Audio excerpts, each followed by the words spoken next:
welcome back to the European Masters. We have Fnatic Rising taking on GamersOrigin coming your way. And again, the NLC, Fnatic Rising is the only seed left. Riddle did not make it through the play-ins. It is, you know, when they combine the regions, we have had mixed success, I would say, at the European Masters. Fnatic has really been the only team to do consistently well. And I think as a region, we've really been relying on Fnatic for a lot of times to kind of do the heavy lifting when it comes to the European Masters.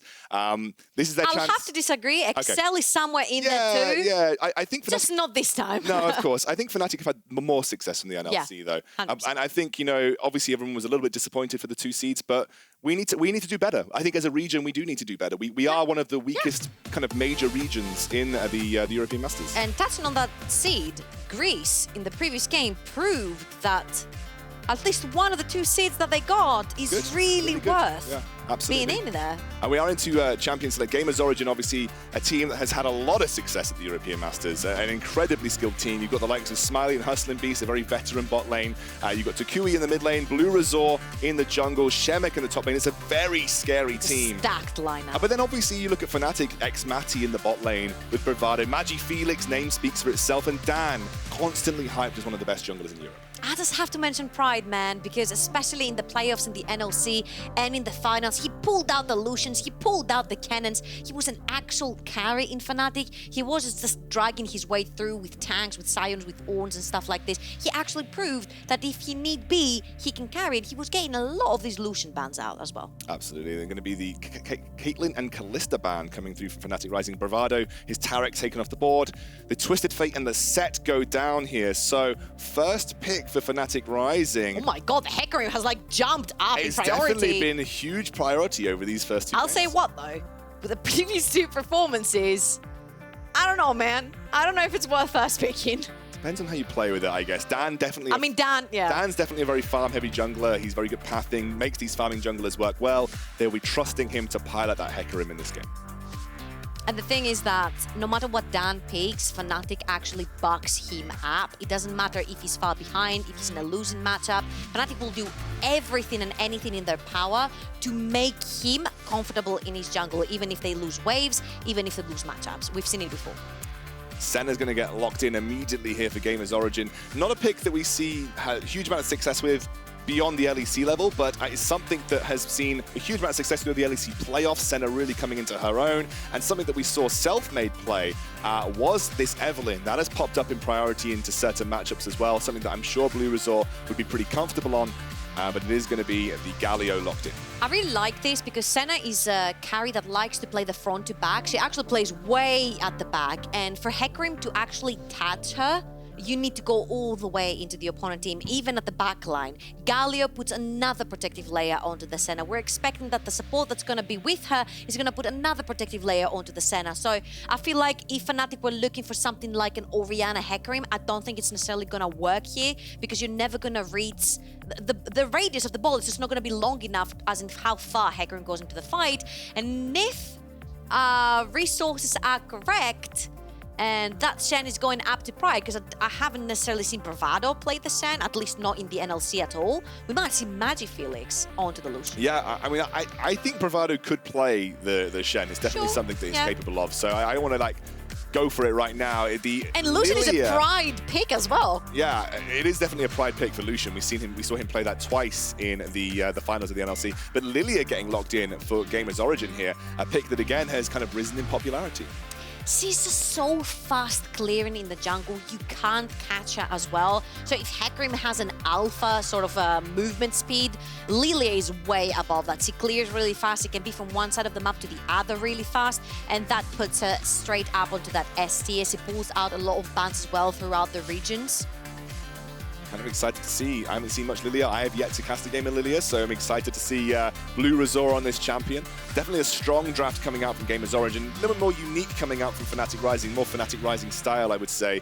And the Tahm Kench getting banned away here, trying to limit those sort of, I guess, kind of familiar supports to the Senna. They're limiting the familiar supports. It's not necessarily the familiar supports, it's the one that are going to keep her the safest. Yeah, sure. You already have the Galio, but you need an extra layer protective layer, if you will, on top of the Senna to make sure that when the Hecarim dives, that Senna is not going to go down. Also, if we're going towards the black lever Senna as well, she's not going to be a squishy ADC. She's going to have that extra HP, and you're not going to be able to take her down, which means that if Dan falls behind, which at least in the NLC, we have not yet seen him fall behind, and this is what I want to hone down on.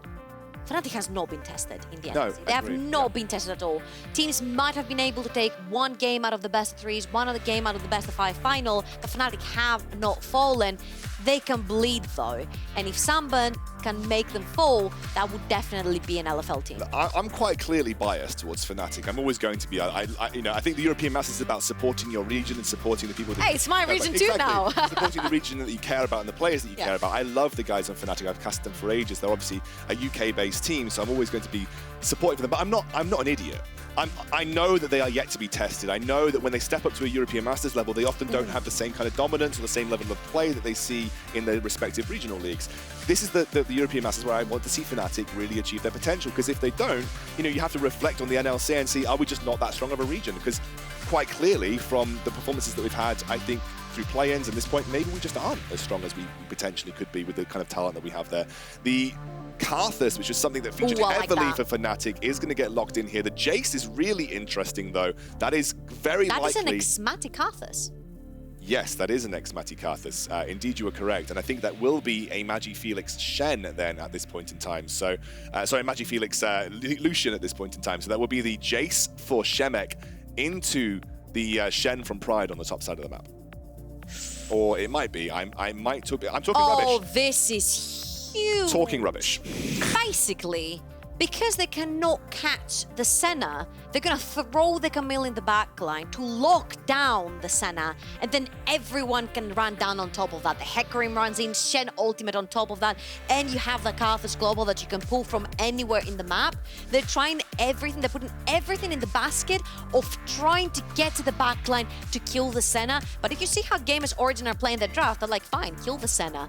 We have Jayce, we have Lillia, we have Cassiopeia. They have so many threats in this team, so much poke in this team, that if the Fnatic Rising initial engage doesn't kill someone, GamersOrigin is just going to wipe them.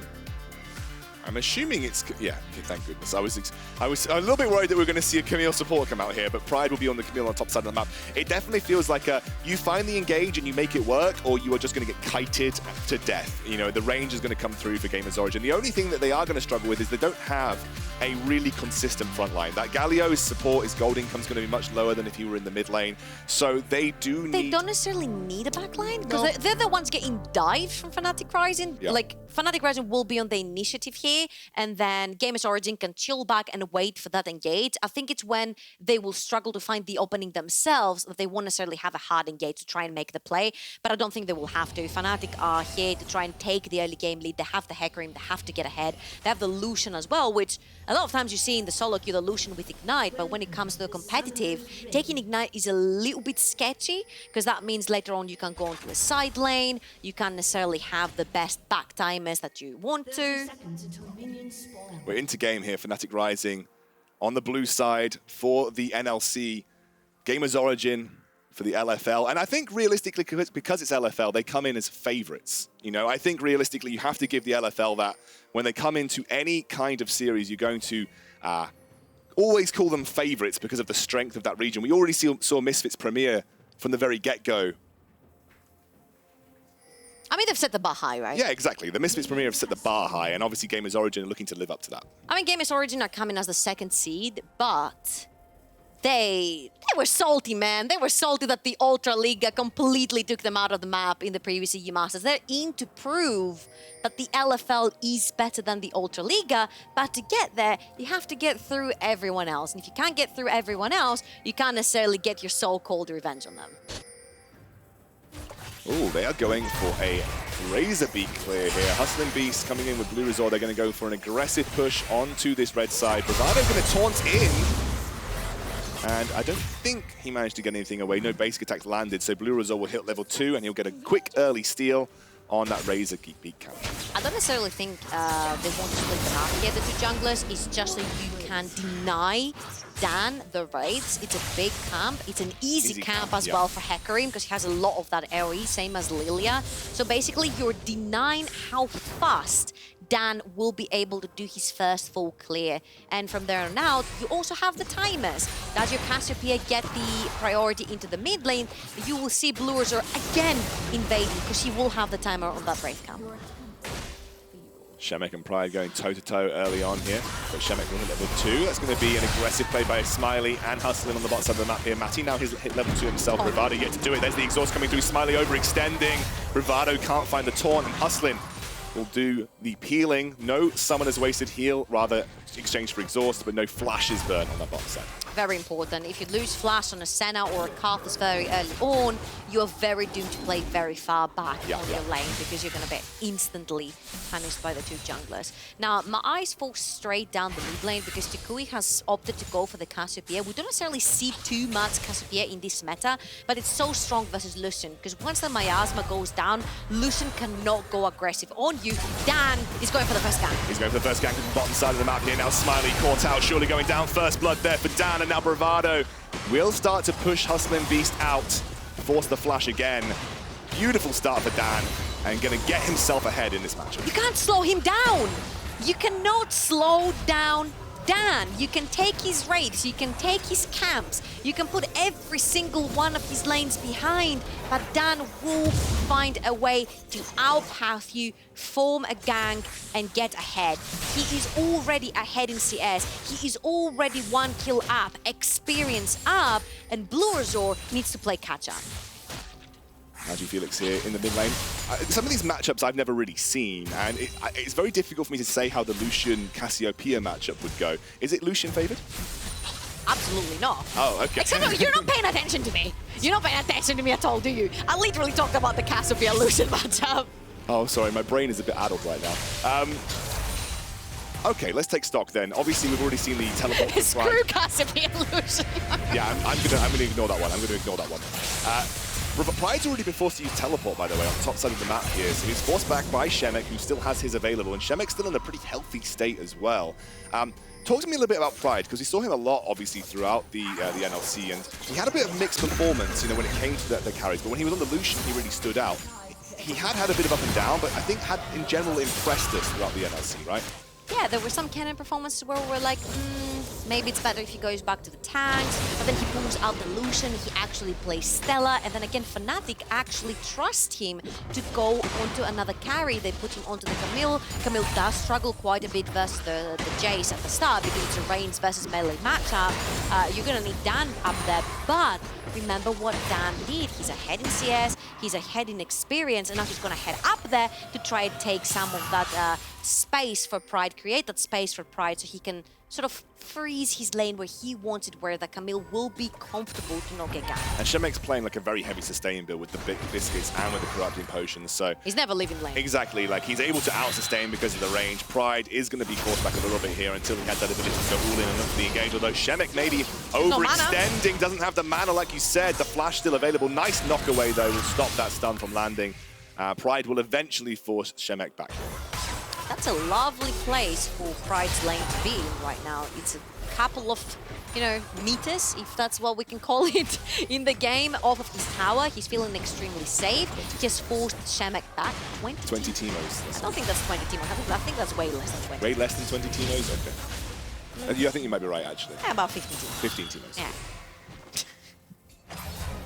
Is that your own metric system? I think it's like a fairly popular metric system in League of Legends. You just define it by Teemos. Dan actually... Sorry, I'm too young. I don't know about it. Oh, no, it's been around a while. Dan is down there again. Yeah, he's down here again, and actually now HustlinbeasT with no flash realizes that he's in a rough position right now. Actually, Dan missed the charge. I don't think he missed the charge. He just saw bluezor right behind him. He's like, oh, I'm getting out. Maybe we just shouldn't go for that one. So a defensive charge. We'll call it a defensive charge. It was diversion. Diversion. Yeah, I like it.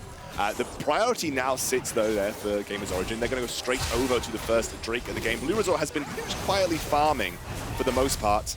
Very inactive in the laning phase so far, although Fnatic, they're not willing to give this up for free. They're going to make their way around. Lillia got taken very low. bluezor forced off. They haven't taken it or put enough damage down onto this dragon. This may be a mistake for GamersOrigin. The taunt comes through, and again, HustlinbeasT, he does not have flash available. It doesn't matter if Maddie dies. He can continue to put the pressure down, and now MagiFelix walking through. Dan will slay Cassiopeia for a double kill. And now, Fnatic, they are not willing to give up these objectives. You cannot put him down, Xcandro. There is no way this man will not find kills, will not find leads, experienced lead, CS lead, anything. You name it, Dan has it in his jungle. He will outpath, he will get ahead, he will stay ahead. Look how close he is to Triforce, by the way. We'll look at it after this replay. Just talk me through this here, Georgia. I found this to be extremely clever by Fnatic Rising, because they saw that toucouille is extremely low, and MagiFelix is like, I can go. I have the go button right here. Also, Dan gets the level 6 from that kill onto the Galio, and then they're able to go in and get the double kill. It was very clean by Fnatic, and I think that MagiFelix had a role to play on that one, because he goes onto the level 6, he takes the trade onto toucouille, who is very low on mana and HP, and then they're able to create that play. It's a good start for Fnatic Rising. We had questions, and even me, you know, as an NLC caster, someone who supported Fnatic in our region for a long time, I had questions about them coming into this. We all did, yeah. Yeah, you know, come to the stage of the tournament. You know, they dominated their region, but they've dominated their region every time, and that hasn't necessarily translated to European Masters success. So if Fnatic were to get off to a good start here, it would be positive for the NLC and for Fnatic. Is there any chance we can see the gold? I just want to see how much gold Dan is sitting on. Because if he pops down that Rift Herald, catches in on the plates, that's going to be a Trinity Force. Exactly. That's going to be a 10-minute Trinity Force. They're not going to stop him going for it here. I think he'll hold on to the Rift Herald a little bit, but he's pretty close to Trinity Force regardless. He didn't pick up the Rift Herald yet, right? Pride's going to dive away here. Actually gets stopped up by the taunt. Forces the flash away. Hextech ultimatum comes through. Dan is here and has the ultimate ready to go. Senna will take down Pride very low, as now Dan is going to zone away the rest of GamersOrigin. The ult comes through. The Karthus ultimate there as well, as the culling tries to take bluezor down. And a quick, swift push from Fnatic, and they will push GamersOrigin off that top lane too. Great throw straight away from MagiFelix, pulls down the teleport to join his team. They join forces, they take down 2, they take down the platings, everything going to xMatty as well as Dan. I am pretty sure that when Dan backs from this roam into the top corner of bluezor's jungle, he will most likely have the Trinity up and available for him. And if we see this again, you see that GamersOrigin have a clear plan. They see Pride, they want Pride, and they do have all the CC available to them. You know, the slow lands, that was a great interrupt by HustlinbeasT as well, but Pride buys enough time for Dan and the crew to come in, as well as MagiFelix popping his teleport to try and assist his team right there. From there on, it's kind of like a clean-up crew. Oh, MagiFelix. See how Dan doesn't, like, he goes where he knows he can. He ults to get the fear, and then he allows xMatty to just go down with a Requiem. It's just so calculated. We didn't highlight this guy from the NLC for nothing. I think he's the alpha and the omega for Fnatic Rising. He's definitely been the player that we've highlighted the most throughout that season. And actually right now, Trinity Force, 10-minute Trinity Force there for Dan on this Hecarim. I don't even think an Ezreal can get that. Exactly. Huge spike here for Dan on this Hecarim. And he really is standing out as that carry player. GamersOrigin's kind of struggling. Like, what do GamersOrigin need to do to get themselves back in contention here? You see bluezor's been a little bit inactive, hasn't had a huge impact on the map so far, but what do GamersOrigin need to do to put themselves back in the driving seat? That's kind of Lillia for you. She sort of chills back until level 6 when she has the sleep. She's trying to get you into the small corridor so that he hits, and then she can get the multi-drowsy right there. But all in all, I feel like GamersOrigin have been pretty good playing around, you know, the objectives and the dragons. And at the end of the day, their comp scales so well as time goes by that I do feel like Fnatic is the ones that have to buy xMatty. Yeah, but xMatty just dies. I was about to say Fnatic is the ones that have to put the pressure down, especially with the Lucian and the Hecarim and the Camille on the top side of the map, where xMatty should be chilling. Well, xMatty is the only one not chilling. In the meantime, Pride able to take that tier 1 on the top side of the map here. So they will trade in the meantime. But That honestly, Camille has so much gold. yeah, I mean, Pride has got a lot of gold right now. toucouille actually farming up nicely as well, has a CS lead over. And MagiFelix in comes Dan straight on to the Senna. She's going down straight up here. Mid lane is going to be a target, and they do have that Rift Herald ready to go if they want to pop it here. Again, that was so well played by Dan. He ults, but then he goes with the E back onto HustlinbeasT. So HustlinbeasT cannot assist with an ultimate. He cannot save his ADC, and SMILEY ends up going down. It is so well played. The plays are so calculated coming through by Fnatic Rising, but at the end of the day, objectives are the ones that happen. So if you make the plays, but you can't translate, they need to hope that the lead they're going to open is going to be enough for GamersOrigin to never come back from it. But at this point, it's just a 2,500 gold. You know, the Lucian sort of falls off later on in the game. But Camille scales really well. Hecarim scales really well. Karthus scales really well. But the counterparts do too. I feel like it's the Dan show right now, though. At 4-0-1, But it has to be. And I know, but he's probably sitting on the majority of the gold here for Fnatic Rising. He's probably got a huge gold lead in his own right, because the rest of the lanes, they're kind of a little bit behind. I mean, look at MagiFelix is 800 gold down. xMatty is, xMatty is a little bit ahead, but look at the gold discrepancy between Dan and bluezor. It's almost 2,000 gold. That's nutty. Also a huge, not a huge gap, but a gap in the top lane as well, because Pride has actually gnomed down a lot of the turret platings as well. And he was ahead in CS up to the point where Shemek caught up on that wave. But at the end of the day, it's the Hecarim that you need to make sure he's ahead, so he never chases to catch up. And at this point, Dan is at a great position. Now, all you need to do is wait for xMatty to get there, wait for Pride to get there. I do feel like... Oh my goodness, that's a lot of damage. Senna ultimate comes through to buy some time.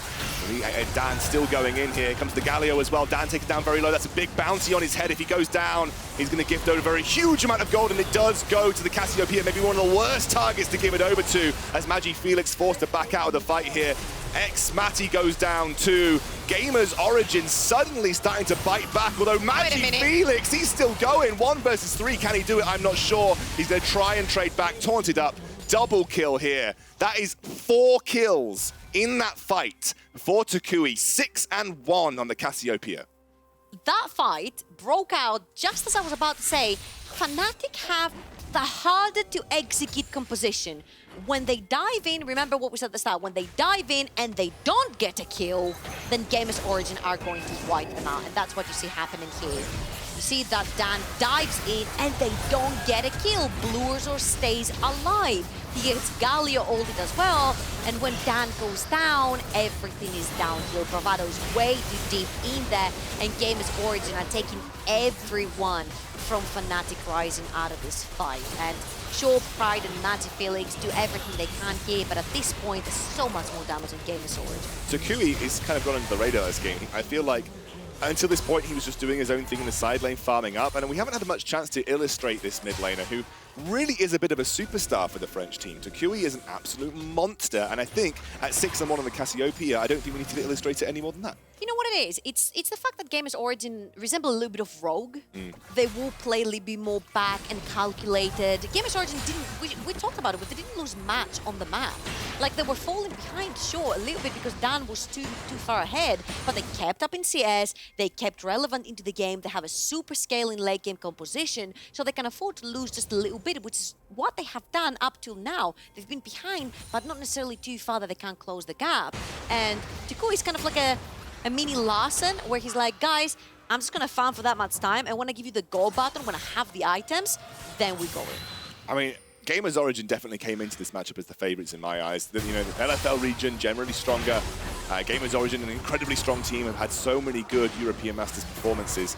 I definitely felt like if Fnatic were going to win, it would be a slight upset, realistically, just given the tenure of these two teams. And right now, GamersOrigin are back in control. It looked like for a while that Fnatic Rising were there, but that shutdown that went over to toucouille, that Cassiopeia is on 2 items now. Zhonya's already finished. That the dive is starting to sort of evaporate for Fnatic already. He's a problem. Yeah, he is a problem. The mana moon has not yet been completed for MagiFelix. He cannot play the 1v1 into that lane. And I'm not even going to mention Pride because it doesn't even have his Streaming Force completed. Never mind going up against a almost completed Seraphs and the Zhonya's Hourglass. It's really easy to itemize with Cassiopeia playing against the double AD on the side lane because all she has to do is get an extra shield, get the vulnerability with the Hourglass and the extra armor stacks from the Seeker's Arm Guard that the Hourglass provides you. So toucouille is super happy staying on the side lane and inviting Fnatic to bring people into it. They'll trade towers on both sides of the map here. Tier 1 top for Tier 1 bot. SMILEY going to continue to push out in this mid lane. Matty has been given a couple of resources in the jungle to try and get that CS back onto par with what SMILEY has brought to the table, but Matty is obviously working towards a later game build here. Karthus, very much one of those scaling bot lane AP picks, and honestly, Matty's starting to fall a little bit behind. He's down in levels, he's down in CS, hasn't had the best of times on this bot lane Karthus so far.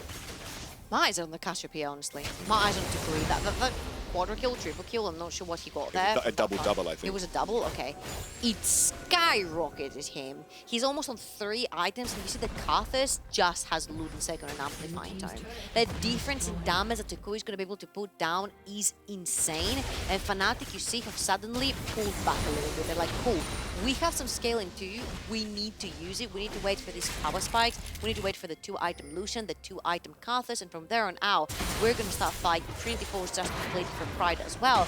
And remember, if they don't get a kill on the initial dive, GamersOrigin is going to wipe them out on the team fight. And here, you even saw Bravado like instantly ulted xMatty because they were too scared they were going to dive in. Yeah, I mean, they didn't look like a dive was being geared up for, so Bravado preemptively using that Shen ultimate. Matty taken down very low. Unfortunately, MagiFelix just not there, so all of that team fight damage taken away. Matty taken super low by XD SMILEY, and another tower falls. One of the most important in the game is that mid lane Tier 1. Although Dan coming through, and now XD SMILEY the target. Galio ultimate is there as well, and SMILEY's still alive. Bravado can't get in. That's the ultimate coming in from the base. Karthus finds the kill as xMatty takes his first of the game. Finally, a little bit of a clap back here for Fnatic after losing that mid lane Tier 1.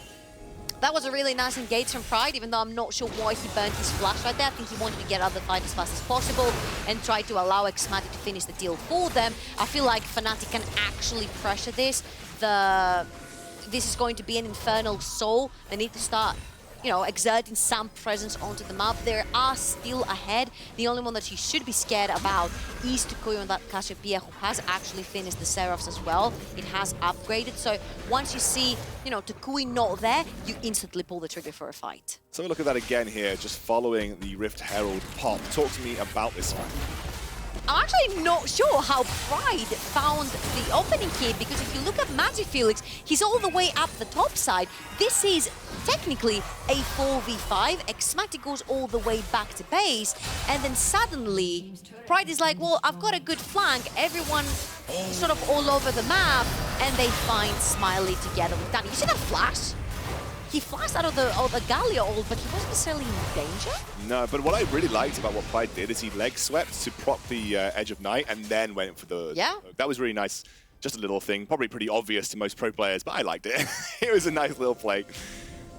Beautiful execution there. Obviously, doesn't really get them much though. You know, I think despite that fight looking nice and fancy, it didn't really net Fnatic anything on the map. And obviously, the way the GamersOrigin have been playing is that every time they've found a team fight advantage, they've been able to execute something on the map. Like they've taken a tower, they've taken a dragon. GamersOrigin have got more for their skirmishes than Fnatic have been able to. Yeah, we've mentioned that too. Every time Dan got a kill, they didn't necessarily translate it into anything. Here, they didn't actually manage to get a kill.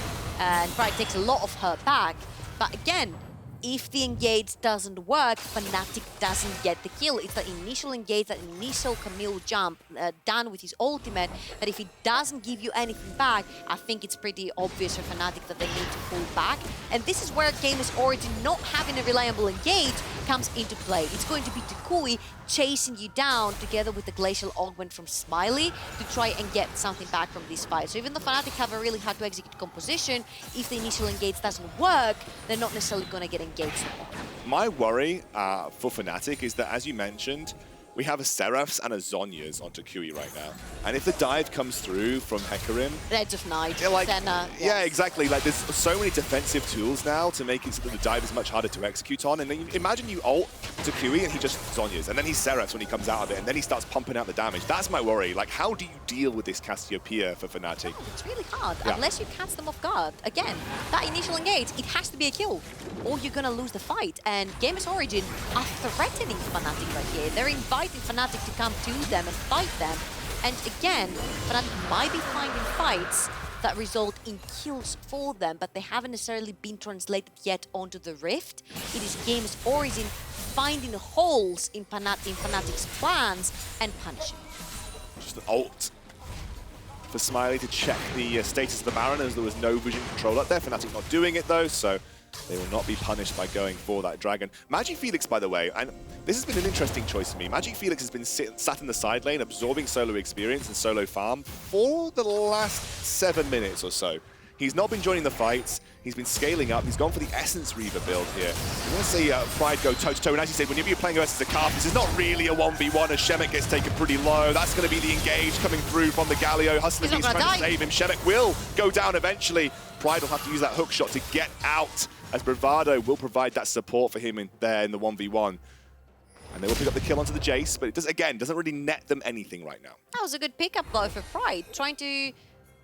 Actually, it was Bravado cashing in with the Ignite, because I'm like, he's not going to catch him again, but Pride is finding the openings, he is punishing Shemek. They might not be finding anything from it, but there were a lot of ultimates that were expended in this fight, a lot of big ultimates by Fnatic, the Requiem as well as the Global by Shen, that will not be available for them in the next fight to come. GamersOrigin could push an objective. No. Hustling tried to save the day here, but it was support versus support as Bravado made his way down using the Stand United. But again, you know, like Fnatic, they've built a small lead up, but it hasn't actually resulted in much. But my question now is for you, Trouble. Let's say this game goes the distance. Let's say we're heading towards a 35-minute, 40-minute game. Who do you think that favors? Because I see scaling on both sides. They're scaling on both sides, but I feel like the itemization is definitely favoring GamersOrigin. Because when you're a Fnatic and you are asked to engage, it's up to you to make the mistake. While GamersOrigin, you see them, they're just camping a bush, they're waiting. Trying to get onto MagiFelix here. They can't, there's no hard engage. No, they're trying to bait the mistake though. There comes the culling coming out from him as he puts pressure onto toucouille, but it is a Cassiopeia at the end of the day. That sustain is pretty heavy coming out from the snake, and she will happily absorb that and start to sustain back up on the wave. I feel what GamersOrigin actually need to do here is start slowly but surely getting some vision on the map. They do have the better team fight at this point. They have the better itemization. They have more items. Triple item onto toucouille on that Cassiopeia. He's going to be pumping damage like no tomorrow and try to get a little bit more vision into the jungle. Walk into Dan's jungle. Put down the pink walls, try to choke Fnatic out to the point where they actually have to come and find you. Because GamersOrigin composition is sort of playing a hide-and-seek game. They're hiding into fog of war. You try to engage them, something goes wrong, and they clap back. Dan looking for the ultimate. Immediately the flash comes out from bluezor, and Dan will have nothing of it. The sleep does come through. Bravado taken low as he's forced to flash over the wall as well. Here comes a teleport now too. xMatty leading the charge for Fnatic. Big engage from Pride onto the backline as they land the Hextech ultimatum. HustlinbeasT the target. There's going to be the Dawn of Shadows coming out from SMILEY, and this does not look favored for either side. But here comes toucouille, like you said. No one touching him. The engage already used. Will this be enough to take out bluezor? It will. I think the final Q popping out there from xMatty will trade a 1-for-1. It was the Luden's Echo proc coming in together with the Leandris right there from xMatty from the grave. He literally took him down with him, or it would have been a really good fight for GamersOrigin. Again, Fnatic tried to take the engage. It doesn't go their way. They end up engaging onto the support. Support wasn't necessarily the target. It was bluezor at the start. And then if you see Pride trying to go in after all this, his target is actually SMILEY. SMILEY gets out of that as well, so they're like, fine, we'll just take what we can, just take the Galio right here. Galio is not your target. He's tanky now, so has too much HP, he gets the heals and the shields by the Senna, and once toucouille gets in this fight, even exhausted, he puts down the pain. Imagine if he's not exhausted, though. Imagine if he's not exhausted. You can already see how these fights will end up panning out for Fnatic. I really feel like it's going to be up to xMatty. That was Dark Harvest, by the way. Yeah. That was the Dark Harvest. Oh, that was Dark Harvest? Yeah. Bloody hell. I really feel like it's up to xMatty to match that scaling from the Cassiopeia right now, because I just don't really see anybody catching toucouille at this point in time. His Leandris is on the way to completion too, so those extended fights with the sustain, he's going to become even more of a menace in those situations. Fnatic have to try and, unfortunately for them, try to find the picks, try to find the openings, while GamersOrigin are more than happy to just wait for for Fnatic to make the mistake, because you're the one that's creating opportunities. HustlinbeasT might have gotten himself caught. And a little bit overextending here as well. He's going to be careful. The ultimate coming in from Pride. Now xMatty, the target, taken down very low, will get dropped as he puts to sleep in the Galio wins. He's taken low, but saved by Bravado. A sliver of HP for xMatty is now MagiFelix forced to flash. Pride doing what he can on that front line, but honestly, Fnatic, they can't find an angle. They can't get into these fights. That dive, difficult to execute. Maddie flashes out the way and dodges the ball at the end. This man has got fancy feet, but they'll lose the objective. Fancy feet or not, this is the third dragon for GamersOrigin. It's going to be an Infernal with all the Senna and all the poke from the Jayce. It's going to be extremely painful for Fnatic Rising to deal with, as well as toucouille grabbing that Q and throwing the E all over the place. It's going to be like, again, a FLICKR on steroids, if you will, for both the Jayce and the Senna. So they're going to have to fight. 4 minutes from now and 35 seconds. Well, Fnatic Rising aren't going to be called to fight. Exactly. Therein lies the issue, though, right? I'm trying to find a win condition, but Fnatic Rising put themselves in such a hole from the draft where they need to be the ones initiating the fight and finding the angle. It's not that easy always to find the angle. Is there a win condition through Pride? Because I like you, I'm struggling to look for one. And now SMILEY, the target, immediately Dan dives onto the backline. There's the ultimate coming out from xMatty, taken down low, but SMILEY's still going. He's healed his way through. The Ignite is there. He keeps himself alive. Fnatic Rising can't even find the pick onto the Senna. That was Dan with all his cooldowns on him and a Requiem popping down. And SMILEY doesn't die, doesn't even have summoners to use, and gets away. Pride jumps in though, straight onto toucouille. There's the Zhonya's, but he's taken low. They should be able to get the shutdown, finally isolate the snake. But the rest of Fnatic are now being battered back by Shemek, who gets the kill, 1-for-1 at the end of the day. But the shutdown, probably worth it for the Fnatic side. That's good. It's given them faith that if they can catch toucouille, you know... Bravado? If they can catch toucouille. Yeah, Bravado. On the side, but saying that, Bravado gets caught as well. Luckily, nothing major to lose. If the Baron does get started for GamersOrigin, you feel like Fnatic would be able to contest it. But honestly, that was an unnecessary death there for the Fnatic side. And maybe GamersOrigin... Gonna go from tower. Yeah, they're going to be confident enough to push onto this tier 2. This is huge. GamersOrigin can take the vision control that they needed here. And again, you see that Pride is trying to find these openings. I'll give him massive props on this Camille performance because he's been trying to find these fights for Fnatic, and trying to create the room that they needed, and right here finds the target for them. toucouille goes down, but what did we say? Even if they kill the Senna, even if they kill the Cassiopeia, there's so much damage coming through the GamersOrigin team. Senna wasn't even there for this fight. Bravado gave his life up for a control ward that was immediately replaced. Worth. I'll say worth. Might have needed the gold. Oh, he may have needed the gold there. Bravado now. Yeah, he's going back for it. He's like, no, I got you once, I'm going to get you again. You ain't getting that boost. Wait, toucouille? toucouille's coming in, and it's going to be the engage coming through. Dan dodges out the ultimate, now toucouille forced to flash. There's going to be the ultimate there as well. He'll try and kite backwards. Bravado needs to land the taunt, he does. They will take them very low. Pride, 1v4ing on the backline. This monster on the Camille as now MagiFelix will chase them down. Shemek the target. A single hook shot should seal the deal for Pride as the double kill comes through. How on earth did that happen? They did it. They pulled them apart. toucouille gets caught out of position, instantly panicked. Pride again finds the target. He is definitely my MVP for this game. Oh, absolutely. People have actually doubted him. They told him to go on tanks, so that's the only thing they can play, and he's proven every single one of them wrong. Fnatic Rising take that fight. They'll take that inhibitor. Tower. I saved it. You saved it. Not quite the full inhibitor as the sleep comes through. Buy some time for xMatty to escape as Bravado will support him. But that was just toucouille out of position. Like, he was strictly... It could be. I mean, they've got the Karthus. They have a very strong Baron take with MagiFelix and Pride right now, plus the Hecarim. I mean, bluezor's around. He has the flash available to him. No one is at the side of the pit, but I don't think they'll get there in time. I mean, it's crazy to think that they will stick on the inhibitor tower for that long, and then instead of resetting, they'll go to Baron. That was another great call from Fnatic Rising. toucouille just caught out here. He was looking for the flank right there. Together with Shemek, but Dan, again, Bloodhound jungler. He smells these plays out by miles away, and then MagiFelix and Pride take control of the other side of the fight. That was such a great showing of when a game gets tough, Fnatic Rising find a way to pull it out. Yeah, thanks for that HyperX replay there, just showing how Fnatic managed to find that pick onto Cassiopeia. And remember that fourth Drake that you talked about from GamersOrigin here as well, going to be incredibly important for Fnatic to be able to defend. Have they got the ultimates to do so? You can see that GamersOrigin they're going in. They're going in. Pride once more straight into the middle of the team as he finds that Hextech ultimatum. HustlinbeasT taken lowest down, immediately bashed out of the fight by Shemek. Pride finds the first kill. Then straight onto bluezor, who's taken low. Fnatic in a good spot here. They will defend the soul. They'll take the second dragon for themselves.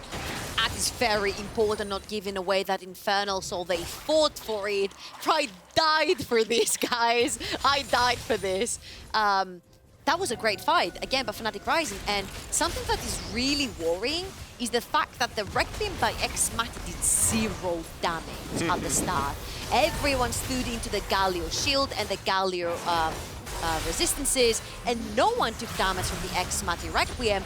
But if you're able to start a fight with the Requiem, then we don't have any of the cooldowns needed when Pride and Dan run it. They finally found that way to isolate. The Hextech ultimatum has become key here for Fnatic to isolate toucouille and take him out of the fight ASAP. 2 inhibitors, defended the soul, a very resounding victory with a 6k gold lead to boot. Let's take a look at that replay, Jay. I mean, if that's not a Baron play, Pride again dives into the backline. toucouille is the guy they want. Requiem falls down to 0 damage, but they don't care about this. All they want is a couple of picks so they don't go to contest that Infernal Dragon. They manage to find it, they sacrifice Pride in the process, but that's all they needed at the end of the day. They still get members with the Baron buff, they stay in mid and bot, and they take the 2 inhibitors too. MagiFelix has kind of been silently going under the radar, but he's got a pretty good scaling Lucian build as well. This with is the why he was on the Infinity sideline, man. Yeah, Without yeah. him, you're like, this guy's not doing anything 7 minutes now, he's just farming. Well, that's why he was Yeah, running. for 5-1-6 now. I actually really like the way that Pride played that as well. He turned around for the Cassiopeia ultimate and then immediately hook shot it to make sure that she couldn't escape following the ultimate too. That was... Pride's, you mentioned it, Pride's been playing so well in this game in particular. And he was so criticized during NLC by a lot of people. Including me. I criticized Pride, you know. Shame on you, Scoundrel. No, shame on me, because he's had a really good game so far. They're going to continue to split push here, Pride and Bravado on the bottom side of the map here, just trying to put pressure on GamersOrigin right now. I don't necessarily like that Bravado is together with Pride. I would have liked to see Bravado trying to set up on another lane and then follow through if Pride gets attacked. But more pressure on them, I guess. We're going to get the final remaining tower outside of the base here. That tier 2 in the top lane will drop. MagiFelix just going to continue to push away on that top lane inhibitor. And now, GamersOrigin are pinned into their own base. Fnatic confident in their play right now. Remember, GamersOrigin wanted to play the hide-and-seek game. They wanted to hide into a bush, force Fnatic to engage on them, and then defend themselves and strike back. Being stuck into their own base with no engage available to them, it makes the composition extremely hard to work. Because if Fnatic choke you down with super minions, there's nowhere for you to hide, so you can play that hide-and-seek game with Fnatic Rising. So, again, I'll say that Fnatic Rising were put into a very difficult situation where they had to pull off a hard composition so far. It's proven to be the right thing to do. You can see on your screen here, next up we have Intrepid Fox, the other Greek team from the GLL, going up against MOUZ. And obviously MOUZ, they have 2 championship players on their Leader roster. versus Punisher, sign me Yeah, up. Leader versus Punisher is going to be big. And obviously we have Leader and Obsess returning to the European Masters. That's going to be a banger. After this, though, because this one is a banger as well. Every game has been exciting so far, for sure, for its own individual reasons. And Fnatic haven't quite closed the deal out yet. They are in a good position right now. But you still have to be wary of You know what they toucouille. say. Yeah, well, it's not When the book comes out, the game is over. That team knows that the game is over, and xMatty is feeling it. Okay, yeah, At least in the NLC, every time we've seen Magi's, the game is over, even when there's not enough goal difference to say that. And xMatty is kind of like putting the stamp on it. Aggressive positioning from xMatty here, just in that... he does damage when he's dead as well. Exactly, he can afford to die, I suppose. They're trying to push heavily onto this inhibitor in the top lane. They do have 1 minute 30 until the next dragon spawns. Now remember, because of how GamersOrigin controlled those early dragons, Fnatic do need to contest every single dragon from here on out. You really can't let GamersOrigin sneak that. I mean, if you can get out of your base, you can contest. Exactly, that is the SMILEY got taken down so low, and he gets dropped by MagiFelix. That's the engage coming through from Dan. They're looking to end this game without that Infernal Soul even being on the cards. toucouille flashes forwards, but the exhaust is there, his damage is not enough, and Fnatic Rising run them down in the base. The NLC will get their first win of the European Masters. GamersOrigin unable to contend with the pressure, and it's just a matter of taking down the Nexus turrets now, Trouble. I did a segment, selfless promo here for the NLC, and I mentioned that Fnatic don't actually beat their opponents, they run them down. And Dan on this Hecarim run GamersOrigin down. Major, massive props to Pride. He's on that big stage with this performance. Fnatic trusts him onto the carry, and he brings this major props. Absolutely. I think, you know, coming into this, I was expecting... I slammed my hand. I was that passionate about it. I was expecting GamersOrigin to be the favourites here, genuinely, just because of how they performed in the past, the quality of the players on the roster, the LFL strength as a whole. You know, and obviously I'm pleasantly surprised to see the NLC get off to a good start. And again, you're right, Dan had a really good early game, but then it was followed up, you know, MagiFelix and Pride, absolutely, and Matty got the gold on him to be relevant there. And by the time that they were able to isolate and kill toucouille and fight after fight, they really killed the only damage source that mattered for GamersOrigin. They found that key to success. Now, we are going to go to a quick break. When we are back, I think we'll have our next set of casters ready to guide you through the final 3 games of the night.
Well, Fnatic Rising take that win there over Gamers Scared me Origin. for a second. I know, I just went straight into it. Fnatic Rising take that win there versus Gamers Origin.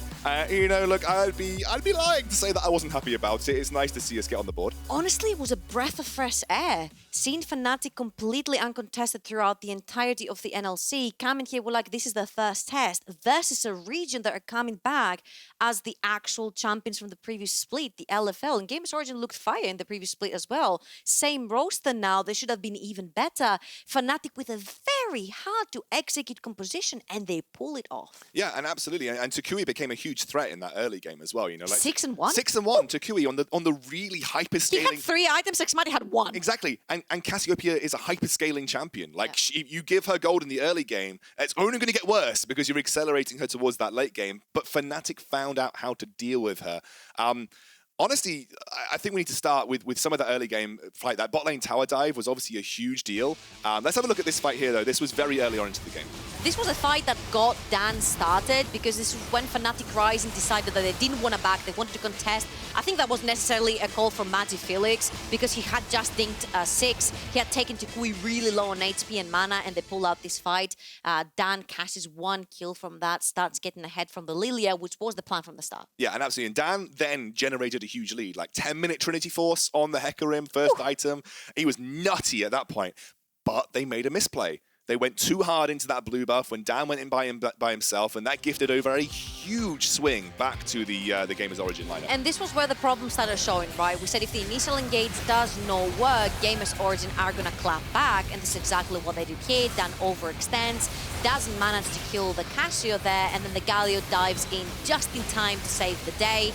And then even though, you know, Fnatic tried, they were too scattered around, and that Cassiopeia got huge in this fight. Yeah, 2 double kills for that Cassiopeia. You can see here toucouille able to take out MagiFelix and Pride towards the end, and that was 4 kills in that fight for toucouille. That was a quadra kill. Yeah, two doubles because they didn't quite chain it together properly, but 4 kills in total in that fight. And that made him very scary. He bought like a single item through that fight. Absolutely, that made him hugely scary on that Cassiopeia, and we were then thinking, well, how do you deal with this? How do you deal with the Cassiopeia? Because he's got Zhonya's, he's got Ryalize, he's got the Ceres completed. Like, at this point, you're like, well, he's got enough to prevent the engage coming through. And be on a side lane. He could be everywhere he wants and be a menace, basically, but how do you deal with it?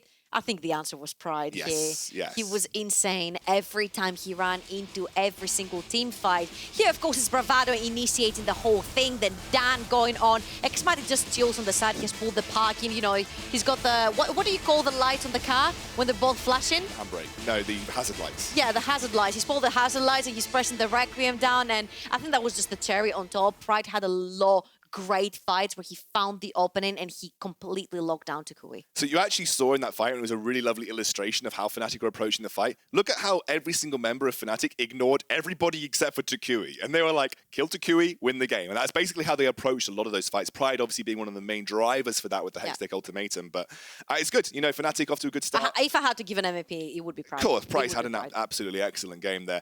Guys, we have got 3 more games coming your way. Myself and Trouble will not be taking you through them, though. We have a change up of casters. After the break, we will welcome Hitbrain and Gulborg for our Intrepid Fox versus Mouse Sports matchup.